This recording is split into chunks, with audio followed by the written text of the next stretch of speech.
Эмиль Ага, ну расскажите, вот вы сегодня были на суде о деле, да, ознакомились ли вы уже делом, да, о чем там говорят и, в принципе, как сегодня прошел этот суд? Да, ну, во-первых, Гульсум, сообщаю тебе, что ты арестована. Спасибо. На 2 месяца. Да, сегодня я ознакомился с материалами дела. Обвинение, которое выдвинуло ФСБ в отношении тебя, касается, по их мнению, что ты участвовал в незаконных вооруженных формированиях, если я не ошибаюсь, с 2016 года.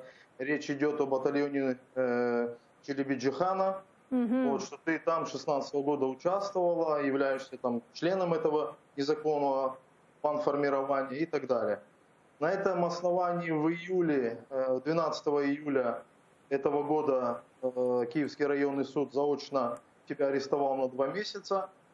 Вот, и там был адвокат по назначению, так как якобы тебя не могли найти, что ты скрываешься от следствия, что они предполагают, что ты умышленно не говоришь, где ты находишься и так далее. Был назначен адвокат, который присутствовал на этом аресте, потом подал апелляцию.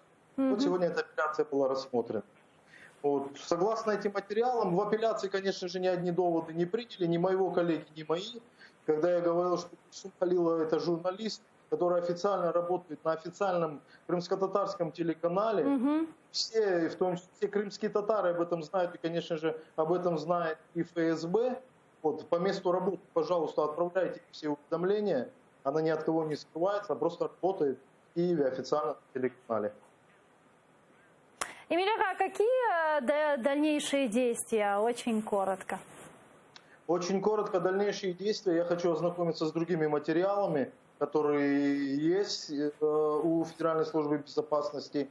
И, наверное, мы представим документы, касающиеся того, что украинское государство не преследует батальон, вот этот, о котором говорит ФСБ, что он законно действует на территории Украины и так далее. И просто состав преступления именно звучит так, что иностранное государство тоже признает незаконным такое формирование.